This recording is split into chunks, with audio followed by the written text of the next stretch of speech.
Dobro jutro. Prvo, žao mi što neću moći govoriti na makedonskom.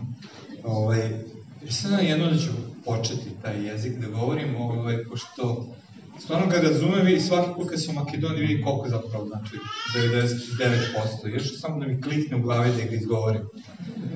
Pa na svetu jedno da ću moći na vašem jeziku da komuniciram s vama. Moje ime je Beređi Dušan i nadimak mi je Bera. I ja volim da tako ljudi zovu, slobodno mi možete zvati Bera, čućete zašto, neki ste čuli juče na seminaru. Tu sam sa mojom suprugom Mirjanom, moj najbolji prijatelj, i stvarno mogu da kažem da jeste najbolji prijatelj. Ja sam odrastao na ulici i poznao sam puno ljudi, ali na ulici kad odrastaš nemaš prijatelja, jer tamo je, kako da kažem, zakon džungle i ono što stalno radiš jeste, stalno moraš da paziš, ako nekome nešto kažeš, sutra će upotrebiti protiv tebe. I ja sam imao društvo veliko, poznao puno ljudi, ali prijatelja nisam imao. I onda je Bog doveo Mirjanu i prvo mi je 4 godine bila najbolji prijatelj, a onda je Bog pritisnuo i više nju nego mene, ja sam bio spreman, ona nije bila spremna. I posle jedne prijateljske svađe, onda je postao jasno, znači svađali smo se, otišli kući svako na svoju stranu.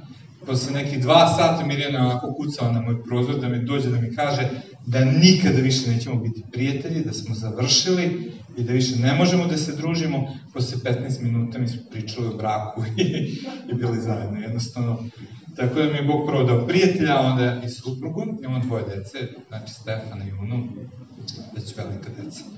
Pastor sam protestantske hrišćanske zajednice iz Novog Sada i ono što isto radim jeste da radim u rehab centru, jedan sam od osnivača rehab centra duga, ali vođa danas i volim da radim sa narkomanima, zavisnicima. Današnja propoved je odakle prorok od Ahava i sam propoved, ja sam se uključio, sve što je blokirao, možeš da prebaciš. Jedan propoved je nastao, ja sam propovedao iz Prve Carevima više puta, ali leto sam bio na Dunavu, na kampu, možeš da prebaciš propoved onda. Bio sam na kampu sa momcima i mi svake godine organizujemo za njih poseban kamp. Samo sekundu da odemo nazad. Zašto odvedemo ih u prirodu? Znači, naš rehab ne funkcioniše samo da rade i samo da je duhovno, nego imamo periode kada sa njima odemo na kampovanje ili u šetnju ili u prirodu i slične stvari. Zato što kad si narkoman, kad si zavisnik, ti ne čuješ ni ptice da pevaju, ni ti vidiš išta oko sebe, sve što vidiš je supstanca koju želiš da koristiš. I ono što je jedno od iskustava koje često čujemo od njih, jeste kad prvi put čuje da ptica peva. Znači, to zvuči vam možda čudno, a za njih je to fascinantno iskustvo. Ili kad odu na kampovanje i onda provedu se lepo u prirodi posle 20 godina prosto. U svakom slučaju, ja sam tamo govorio njima iz Prve Carevima i došao sam do poglavlja iz Prve Carevima 20.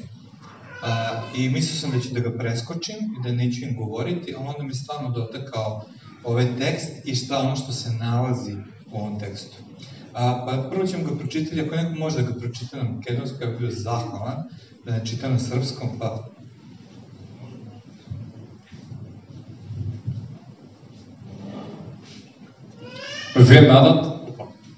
Ве надат царот на Арам ја собра сета своја војска, со него беа 32 цареви, со коњи и со бојни коли. И отиде да ја обсадува Самарија и удри на неја. Му испрати во градот гласници на израелскиот цар Ахав и му рече: Ве надат вели вака: твоето сребро и твоето злато е мое, и твоите најдобри жени и деца се мои. Израелскиот цар му одговори вака: На твоја заповед, господару цару, јас сум твој со се што ми припаѓа. Ама гласниците се вратија и рекоа: Ве надат вели вака и ти порачува: Дај ми го твоето сребро и злато, своите жени и деца. Биди уверен дека утре во ова време ќе ги испратам своите слуги и тие ќе преваруваат твојата куќа и куќите на твоите слуги и ќе става твојата рака на се што ќе им се допадне и ќе го однеса тоа. Израелскиот цар ги свика сите земни старешини и рече: Помислете и погледете, овој ни готви зло. Го барат ги бара од мене моите жени и деца, иако не му одбив на моето сребро и злато. Старешините и сиот народ му одговорија: немој да послушаш, немој да се согласиш. Тоа што им одговори вака на Вен Ададовите пратеници: речете му на господарот царот: се што бараше прв пат од својот слуга, јас ќе го направам, ама ова другото не може. И посланиците отидоа и го однесоа одговорот. Тогаш Вен Адад порача: боговите нека ми направат зло и нека придадат уште толку, ако правот на Самарија биде доста за да добијат по еден грст оние што ме следат. Ама израелскиот цар му одговори: се вели, нека не се фали оној кој се препашува како оној што се распашува. А кога Вен Адад го чу тоа, токму пиеше со царевите под шаторот, им заповеда на своите слуги, на своите места, и тие ги зазедоа своите положаи против градот. Hvala ti puno. Ovaj tekst koji se dešava, znači, pre nekih skoro 3000 godina, i malo moram da ga pojasnim, znači radi se o Starom Zavetu, radi se o momentu kad je Izraelsko carstvo već podeljeno. Vi znate, posle Davida i Solomona podelilo se na dva dela, na Judu i na Izrael. I opisuje jednog od cara Izraela, i vi ste o njemu sigurno čuli, znači Ahav i o njegovoj supruzi Jezaveli. Za nas, oni su sinonim nečega što je destruktivno u Starom Zavetu. Slažete, kad pričamo o njima, to je nešto najgore ličnosti koje možemo spomenuti su njih dvoje. I kad čitamo ovaj tekst, mi bi rekli, došao je moment suda za jednog negativca. Tako izgleda. Znači, konačno će doživeti sud. I prosto kada si najlošiji, u listi od loših, šta ti drugo da očekuješ? I ono što mi znamo o Ahavu, jeste da je on bio najlošiji od svih. Ako čitate Prvu Carevima, čitat ćete o raznim kraljevima koji su vladali i svaki je bio gori od prethodnog. Tako je opisano.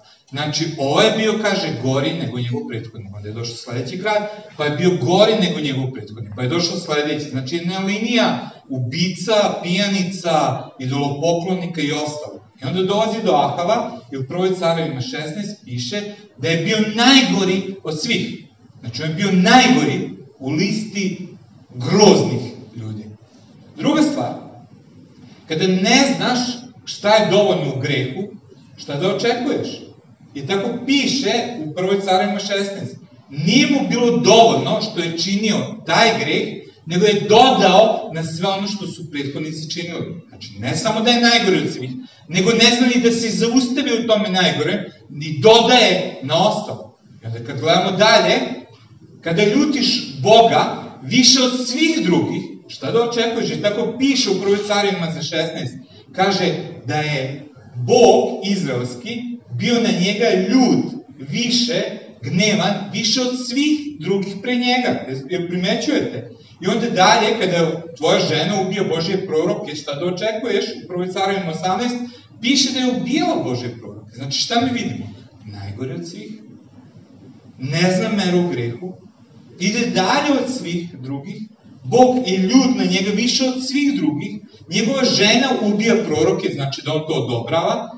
I kada je zbog tebe se dogodi suša, šta da očekuješ? I u Prvoj Carevima 18, kada on se susreće Iliju, vi znate priču Iliji, kada susreće Iliju, posle svega toga, Ilija mu privozi u 17. poglavlju i kaže: care, na moju reč neće biti kiše, kiše nema 3 godine. Posle nekog vremena on susreće Iliju i kaže: ti što nanosiš štetu Izraelu, a Ilija mu odgovara: ne, ovo se ne dešava zbog mene, nego zbog tebe. Zbog tebe, kralju, cijela zemlja pati.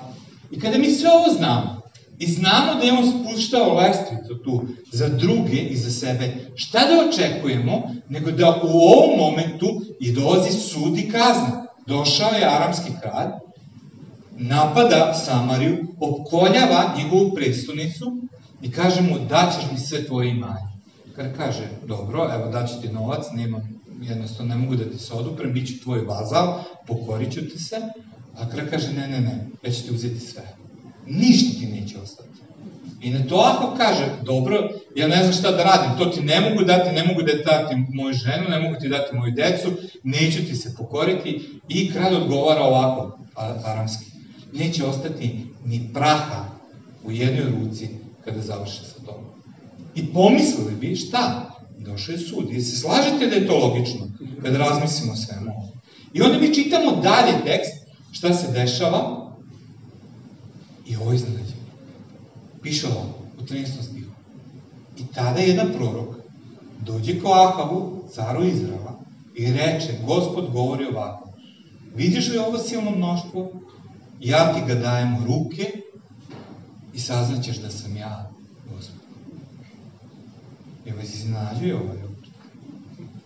Ja sam čitao ovaj tekst. Ja sam propovedao ovaj tekst, da nekako nisam mogao vidjeti.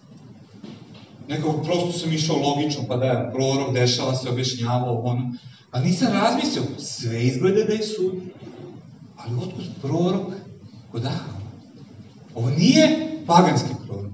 Ovo je Božji sluga. Jedan od onih koji je preživao pohod proroka. Jedan od onih 7.000 koji se nije kleknuo. Jedan od tih 7.000 i kod njega. Kako to? Otkud tu? Otkud tu? Kako se to dogodilo da je prorok kod Ahava? Ali ne samo da je prorok kod Ahava, nego prorok govori šta Bog ima nameru, a namera je Božja šta? Da uništi Ahava? Ne.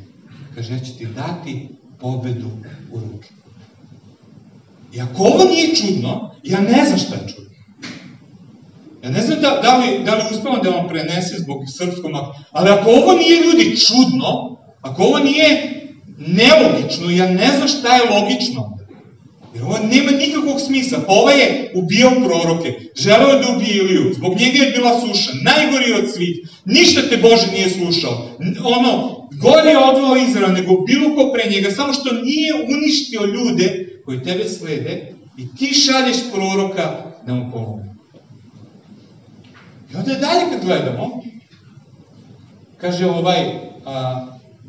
Bog daje pobedu, ja neću sve da vam čitam, Bog daje pobedu, Aram je poražen, beži nazad i onda kao pravi pagan razmišlja ovako, mora da smo izgubili bitku zato što su tamo planinski bogovi, a mi smo iz ravnice, idemo do godine ponovo, sledeće godine, i onda ćemo uspjeti. A prorok prilazi izraelskom caru i kaže, ohrabri se i razmisli dobro šta treba da praviš, jer će te aramejski car napasti ponovo. I sledeće godine kada aramejski car dolazi, šta Bog ponovo kaže, ovako govori Gospod. Zato što su aramejci govorili da su to planinski bogovi, opet ćeš ih pobediti. I ako ovo nije čudno, ja ne znam šta je. I zašto Bog pomaže Ahavu? Odakle Bogu ideja da mu pomogne? I to je nepravedno. Trebaš da mu sudiš, nema da doneseš kaznu, da ga zatre zato što je sve uradio. Šta je uradio to narodu? Ubijao je proroke. Kako ti, Bože, njemu pomažeš? A Bog mu pomaže. I prosto je postavio pitanje da li ima neka promena ovako, da li se Ahav obratio. I mi ne vidimo da se to desilo. Ali Bog mu pomaže. I ne samo to, zašto Bog želi da Ahav vidi njegovu moć. Jer Ahav je video Božju moć. Sjećate se, bila ona priča o Iliji na Karmelu, kada Ilija zaziva Boga, to je prvo valuje proroci, zazivaju njihovog vala, pa ništa se ne dešava, pa se im se Ilija ruga, pa kaže, vi ćete glasnije. Ahav to sve gleda. Ahav je tamo na Karmelu i gleda ceo taj događaj. I onda Ilija polije onu žrtvu vodom i onda pomoli se i vatra siđe. I posle šta se dešava? Ilija kaže, eno idi tamo, ručaj, evo sad će doći kiša. I dolazi Ilija, to je sluga kod Ahava, i kaže, Ahave, evo čuje se već ljuza. Da li je do sada Ahav video Božju silu? Jeste. Zašto Bog i dalje hoće da Ahav vidi njegovu silu? I ja nemam drugo objašnjenje, osim ovoga, o njegove milosti i blagodati. Ne znam kako kažete u Makedoniji. Tako. Jo ima drugo objašnjenje osim toga. Zato što i za Ahava, za zlikovca, Bog ima blagodat, ima milost. Milost je prema njemu. Nada se, očekuje.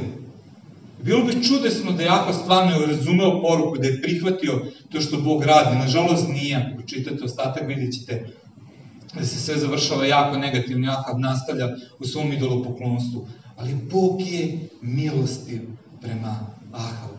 I ono što je meni interesantno, da Bog gleda sasvim drugačije nego što ja gledam. I to je poenta. To je ono čemu želim da vam kažem. Bog gleda sasvim drugačije na taj događaj nego što ja gledam. Ja, da sam Bog, ja bih sasvim drugačije postupio. Ja bih rekao, onome, BHDD, zgazi ga, da ne ostane ni mrva od tog zlikovca. A Bog je milostiv. Jer kako nam kaže, ovi stihovi, koliko je istok daleko od zapada, toliko on uklanja naše bezakonje, Psalm 103:12. I interesantno je zašto Bog bira istok od zapada, verovatno vi to znate. Ne bira od severa do juga, jer možeš od juga doći do severa, ali od istoka na zapad nikad ne možeš doći, jer uvek postoji istok kada dođeš na istok. I uvek postoji istočnije, ideš u krug i nikad ne dolazimo od istoka do zapada. Jer Bog je toliko uklonio naše grehe. I onda kad dodamo megafon njegove milosti, jer ako je Bog toliko milosti ovde u Starom Zavetu, da jedan zlikovac prima milost i pomoć od Božiju, koliko to više važi za one koji su Božje deca.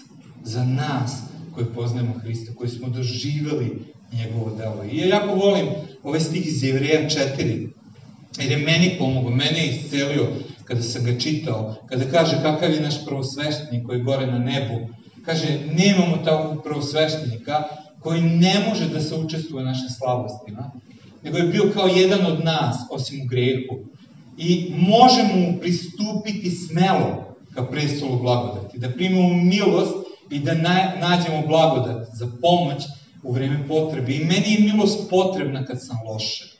Nije mi, mislim, uvijek mi je potrebna milost, da budem jasan, ali ono kada stvarno treba taj prilazak Božjoj milosti i kada nešto ne ide kako ja hoću, kako treba, kada se nalazim u nekoj krizi ili u grehu, tada mi treba to da znam da slobodno mogu da mu priđem. I tu vidimo ovu priču Ahavu, ona nas ohrabruje i pokazuje koliko je Bog milosti kad kod jednog zlikovca se nalazi u Božji prorok da mu da šansu, a mi imamo taj megafon milosti koliko u boljoj poziciji se nalazimo, koliko Bog gleda drugačije. I volio bih da razmislimo o tome kako Bog gleda na našu slabost. Jer mi gledamo na našu slabost na jedan način, ali kod Boga je stvarno drugačije. Ovo je nešto što me je jako dotaklo pre izvesnog vremena kada sam razmišljao. Pričat ćemo malo o Mojsiju. Ja volim te kontraste Svetog pisma, kada Sveto pismo je čudesno drugačije od toga kako ja razmišljam. Ja sam veoma logičan, inženjer sam po struci i znate kad ste inženjer onda te uče da razmišljaš logično, studiraš da rešavaš probleme i zadatke i znate, poenta celokupne toj nauke vezane za inženjerstvo jeste ako je ovo tako i ovo je tako, zaključak je logičan. Znači sve se bazira na tome. Znači A plus B ili 1 plus 1 jednako je 2 i to je tako. Znači mora biti tako, inače cijela ta nauka pada u vodu. I ja tako isto pristupam Svetom pismu, pa kažem ovako. Znači 1 plus 1 jednako je 2. Onda pročitamo Ahavu, a tamo je 3. Bože, znači ono. Ali ovo je isto primjer. Znači, znate priču o Mojsiju iz Izlaska 2? I interesantan tekst. Znači, Mojsije shvata ko je i vidi kako ne Egipćanin tuče Izraelce, ubija tog čoveka, sutradan šeta i vidi kako se 2 Jevreja tuku i prilazi im kaže, ljudi, nemojte to raditi, braća ste. A oni mu odgovaraju, hoćeš i nas da ubiješ kao što se ubio onoga. I šta uradi Mojsije tog momenta? Zašto pobegne? Zato što se uplašio. Jer tako vidimo taj tekst. Znači, zašto je pobegao? Jer se slažete. Zašto se uplašio? Jer se svi slažete. I tako i piše. Ali onda čitamo Jevreje, 11. poglavlje. I čujte ovo. Znači, preko vere Mojsije, kada se rodi, njegovi roditelji su krili 3 meseca zato što videše dete da je lepo i da se nije uplašio, nisu se uplašili carove zapovedi. Preko vere Mojsije, kad poraste, odbije da se naziva sinom faraonove ćerke, i sa velikom željom je bio spreman da strada zajedno sa Božjim narodom, umesto da kratko nasledi to nasleđe greha. I zato je, sad ne znam kako da prevede, smatrao je za veće bogatstvo od egipatskog bogatstva, zato što je imao uvid u nagradu. Okay. Šta je Mojsije uradio kada je saznao da car zna da je ubio? Pobegao.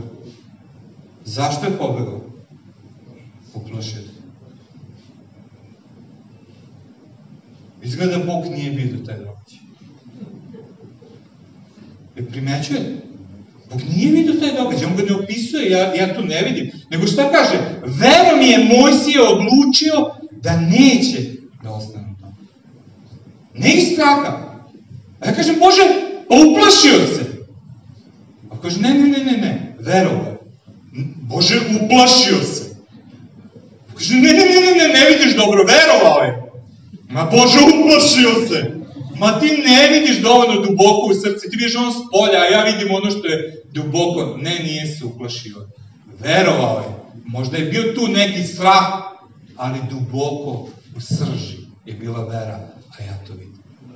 Jer vas ovo ne iznenađuje, jer ovo nije toliko drugačije od onoga kako mi vidimo, ali ono što je problem, mi čitamo drugu Mojsijevu, a ne čitamo Jevreje, i onda ne vidimo tu paralelu, nego za nas Mojsije pobeže u strahu, a Bog kaže, ne, pobeže u veri, verujući. A on je još čudesniji, priča o Sari. Postanje 18. Vi znate kada dolaze ona 3 čoveka, očigledno Bog, kod Avrama, i pričaju sa Avramom, znate taj događaj? I šta kažu Avramu? Dogodine, tvoja Sara će šta? Imati dete. Šta je Sara tog momenta uradila? Nasmijala se. I onda šta je bilo posle toga, kad Bog kaže ovako, zašto se Sara smeje? A Sara je u šatoru, ne vidi se. Znači ona je unutra, ona se smeje, Bože, šta pričaš? I onda Bog kaže ovako, zašto se Sara smeje? A šta Sara kaže? Nisam se smejala. Kaže, Bog je, daj Sara, molim te, smejala se. Tako, to je taj događaj. Znači, ne samo da ne veruje, ne samo da se smeje na tu poruku, nego je laže. I ne laže bilo koga, nego znači znači zastori su spušteni, to nije ono glasno se smeje, nego se nasmejamo u sebi, Bog to vidi i kaže Avramu, zašto ti se žena unutra u šatoru smeje? A on kaže, nisam se smejala. A onda Bog to opiše u Jevrejima 11, primetite ovo. Preko vere i sama Sara dobi sila da začne, kada je bilo u tom odraslom, starom dobu, zato što je smatrala za vjernog onoga koji je bio veran. Bože, ja vidimo isti događaj. Smejala se, lagala. Gde ti, Bože, vidiš tu veru? Bože, ne, vera. Bože, nije vera, smejala se, nije verovala, lagala. Ne, ti ne vidiš ono što ja vidim. Ovo nije fascinantno kada ovako vidiš pismo, znači sasvim različito izgleda kao da Bog nije uopšte čitao Stari Zavet kada je napisao heroje vere, nego je izmislio novu priču, ali nije. Bog kaže, ljudi, vi vidite jedno, ja vidim drugo. Vi se fokusirate na ono s polja, ja vidim ono što je unutra. Vi se fokusirate na neuspeh, ja se fokusiram na uspeh, ja se fokusiram na ono što je dobro. Vi ste ti koji vide na pogrešan način, ne ja. I meni je to fascinantno, a znam da je vama kad to vidite, jer ja kad gledam sebe, ljudi, znači, moj sin je trenirao fudbal kada je bio malo, ja volim ovaj primjer.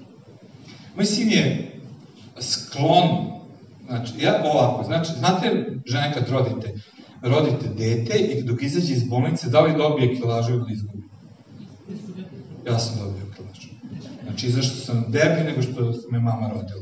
Jedan od retkih, ali 10, znači ove kile da se lepe za mene, to je strašno. Ceo moj život. Sad, moj sin je nasledio taj talent, iako se mnogo bolje drži nego ja. I kad je bio mali, trenirao je fudbal i bio je bek. Znate, imate napred one male dečkiće, mršave, brze I znači, ko šilo se, prođe. Moj sin nije bio šilo. Moj sin je onako stamen, jak. I sad, ako taj mali šilo naleti na mog sina, završio dalje ne ide. Ako ga obiđe, to je to, on ga neće stići. Ali ako stane ispred njega, gotovo, on je završio. Sada, znate, tate gledaju utakmicu. I sad se desi jedna tak mali, prođe pored mog sina i tate krenu, jao, ko je taj mali tamo dole? A ja onako, znači, sakriva se, grme protiv njega, kako je zabrljao, dobili su gol. Ali onda ono što se desi, da mali naleti na mog sina. I znači, to sine! Bravo, to je moj sin, jer vidite, to je moj. Vidite, kod Boga nije tako, Bog nije sada ga će da zaklonim, ne mogu sada, nego, stalno je, to, sine, jer vidi dublje, nego što vidim ja, on ne meri kako merim ja i on sasvim drugačije gleda nego mi. Ja sam juče govorio o sebi i malo ću podeliti svoje svedočanstvo, niste svi čuli. Moj život, kako je krenuo, ja ne mogu da kažem da moji roditelji nisu govorili. Stvarno govorili, i tate. Ali ja nekako, baš mi nije išlo. Znači nisam bio dobar u sportu, nisam bio dobar u školu. Imao sam disleksiju i dan danas, nisam znao da naučim da čitam. I sad tata me uči da čitam i to je trauma. Znači, sedimo zajedno, ajde sine, koje je ovo slovo, B, koje je ovo slovo, zajedno, ovo slovo da kažem A, ajde sine, sad zajedno. I ja ovako. Š. A ono što je gore je ovo, gore je moja sestra, 3 godine mlađa, ima 3 godine. Tete, ja znam da čitam, tete, ja znam da čitam, pa! Znači, a ja... da potonem, ona zna da čita, ona na 3 godine učio brže da čita nego ja. I onda tu je bilo i ne vidim neke boje i svašte, sećam se dobijem batina. Crtam sunce u nekoj boji. Crveno je. Mama kaže, ne, nisi dobro bojao. Jesam. Krajem mi stuče, mislim da nisam poslušan. A meni sunce tako. I ne idem, nije mi išlo ništa. A sam onda otkrio jednu stvar. Mogu da uradim ono čega se drugi boje. To mogu. Znači, mogu da ukradem, mogu da pijem, mogu da zapalim u školi pre svih drugih, mogu da budem najgori. To mogu. Nisam volao da se tučem, to nikada. To je bilo bolno iskustvo uvek, pa nisam to volao, ali ove stvari sam volao. Ali znate, kad krenete tim putem, nikad se ne završi dobro. I sa 20 godina, otprilike ovako sam izgledao ćelo, pošto sam bio panker, crno, evo ko sam se desio. Znači, uništio sam se do 20. godine. Tada sam došao u crkvu. I ja sam čuo poruku evanđelja. Bilo je interesantno, bio jedan stari propovednik i propovedao je, i na kraju je rekao, ko hoće da izađe s nekim pitanjem, neka izađe. I ja izađem da ga pitam šta je sa onima koji nikad nisu čuli o Hristu, o Africi i tako dalje. I on me pogledao, on je bio jedan blag čovek, pogledao od mene i kaže, vidi, ja imam odgovor na tvoje pitanje. Kaže, jesi ti se izmirio sa Hristom? Ja kažem, nisam. Kaže, ti nije sramota to da kažeš? I ja stojim i kažem, pa jeste. Baš me sramota, ali on je tako bio blag, ja sam posle 10 godina njemu to ispričao, kaže, ne, ja to nikada nisam rekao nikome na taj način. Ali meni je te večeri rekao i ja izađem to večer i u jednoj rokoteci prvi put se molim, zvala se Good Food, ispod stepenika u mraku, toliko sam želao da pijem, nisam znao šta da uradim, nego sam rekao, Bože, pomozi mi sad, ne mogu da se oduprem, bio sam slobodan. I ja 30 godina skoro nisam takav alkohol i ništa od tih substancija, jednostavno bio sam slobodan i promenjen. I onda je Bog promenio smer mog života. I zašto vam ovo pričam? Zato što ja sam sebe vidio ovako, kada su u 7. razredu pitali šta će ko biti, hteli su biti neki doktori, neki ovo, neki ono, ja sam želao da budem beskućnik. Ja sam tako i oblačio. Znači, presto sam nosim, tražio sam ima neke stari kaputi kući, našao stare kapute i tako neke stare, odrpane kapute počeo da nosim, ne nosim torbu, nego te kapute gurnem, onako sveske. I sam nekako došao i ti nećeš nikada ništa drugo biti nego beskućan. Ljudi me pitali šta planiraš da uradim, ja kažem pa planiram da živim nekde 30 godina pa bi da umrem. I stvarno sam to mislio. Nisam želeo da živim. Nisam verovao da išta ima za mene. Ništa. I onda je došao Hrist. Zato to pričam. I nije video tog malog, izgubljenog, polupanog, koji sam ja bio sa 21 godina. Tog koji se trese. I nije meni crkva videla tako. Ja pamtim to prvo večer kad sam ušao u crkvu. Znate po čemu ga pamtim? Ne sjećam se propovedi, a sjećam se osmeha. Znači, ljudi prilazili i pozdravili se sa mnom. I sad to, znači, ostao urezano. Nešto je drugačije. I ono što sam otkrio jeste Hristos koji kaže, vidi, ja baš tebe hoću da upotrebim. Šta ti kaže, nije ti išlo učenje? Imam učitelj da budeš. Da vide šta ja mogu i kako ja vidim. Ti si moj sin. I ja nisam onako što moj tata je bio još gori nego ja što se tiče fudbala. On nije išao na fudbal, znači užasno u sportu, užasno u školi. On kaže, što, imam plan sa tobom. I gleda drugačije. Mi kažemo, Bože sudi Arhavu, a on kaže, nema proroka da mu pomogne. Mi kažemo, Mojsije, pobeže. A on kaže, ne, vera je u njegovom srcu. Bože, Sara se smeje i laže. A on kaže, ne, ona veruje i začeće. Bože, ja sam dislektičan koji ne zna da kaže slovo L i ne idem učenje ni spore. On kaže, ima tako jedan dobar plan za tebe, da budeš pastor i da mi služiš. I ja snimam podcaste, teologije za jutarnju kafu, razne druge stvari, pop kultura, pišem blogove, pišem tekstove. Zašto? Zato što je Bog milostiv i gleda drugačije nego što mi gledamo. Jer je on drugačiji. Ima jedan momak sa kojim sam radio, s kojim radim, zove se Jana. Dragocena mi je. Zato što nam je vrata za psihijatriju, da tamo smestimo momke na fizičko skidanje. Znači, kad dođe zavisnik kod nas, mi pošaljemo ga u bolnicu i ono što je dobra stvar kod nas, što uvek će ga primiti.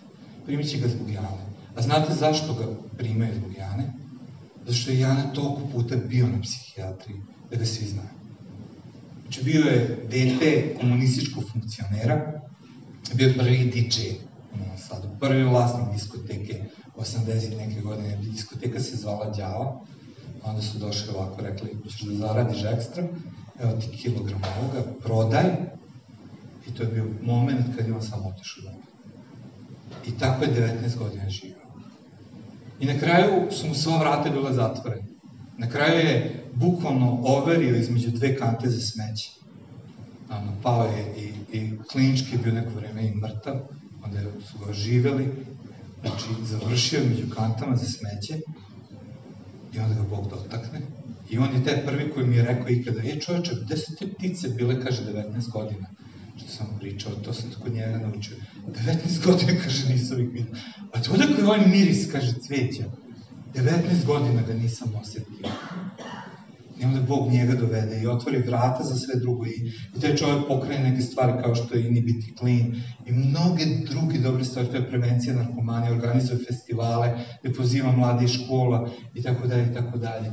Jer Bog kaže, ako nešto pade među kante, za njega ima plan. Kao i za svakog od nas. Nije poenta da budeš najgori i najgluplji kao ja, pa da bi Bog rekao sad će se prostvoriti. Nego Bog kaže, vidi, ja te gledam drugačije. Znači ti vidiš jedno, a ja vidim drugo. I prosto, poenta je, treba da shvatimo kako gleda na Bog na nas i da prosto da redefinišemo našu definiciju. Ja se to učim. Stvarno moram to da učim. Jer u našoj kulturi Balkana nije lako gledati pozitivno. Ja se nekad čudim Amerikancima, ja kažem, puno slušam podcaste I onda nekada uzmem da slušam neki njihov podcast i sad kao slušamo o braku, seća se to. I sad slušam jedno 5-6 zaredom i onda podele svoje svedočanstvo i kažu pre 2 godine smo imali krizu u braku i onda smo rešili krizu u braku i sad pravim podcast o braku. Kaže, ljudi, ste vi normalni. Pre 2 godine ste imali krizu u braku i vi mislite da ste stručnjaci. Znate kako ovde na Balkanu? 40 godina braka i onda možda, ali baš to nije tako sigurno da možeš, možda možeš ti nekoga nešto da poučiš. I nas učer je tako, ma ko si ti da nešto kažeš? Odakle tebi ideja da ti možeš? Ma kako ti misliš, ko si, šta si, imate onaj, ne znam da ste to gledali, jedan bosanski umetnik je napravio video i sad imitira kako se dešava, možda ste to gledali, potražite. Ti, s kim, s njim, ne možeš ti, ma ti, ne možeš, ni, ma ajde nemoj, razumete? I 3 minute nam to pričao, to su poruke koje sam ja pričao, koje ste vi primali 100%, to je ne pričao, već primao. I vi primali, ne možeš ti to. I treba se isceliti od toga. I treba vremena da se ovo izleči od naše kulture, koja je bolesna sa tim, ti ne možeš. Ako i možeš, i ako i uspeš, onda ćeš biti đubre. Jer to je ono što razmišljamo tako, kada je politika uspe, pa na đubre. Šta on radi, gde uzima, od koga krade, kako je uspeo, kako si snašao i ostalo. Treba se izlečiti od toga. Jedini način da se izlečimo jeste ovo, da predefinišemo naše definicije. I ja se učim, i učim druge. Kod nas u crkvi ljudi oko mene, da drugačije gledam. Da ne bude ono, tog ahala treba kazniti, nego, ajde pošljemo proroka. Ili, ta Sara, ja smela se, znači, ajde završili smo, nego, koliko veri ima u njoj, jer Bog gleda drugačije. Bog gleda drugačije. I isceljuje time naše balkansko srce namučeno od tih poruka da ne možeš. Jer kod njega možeš. I Bog kaže, vidi to ćemo.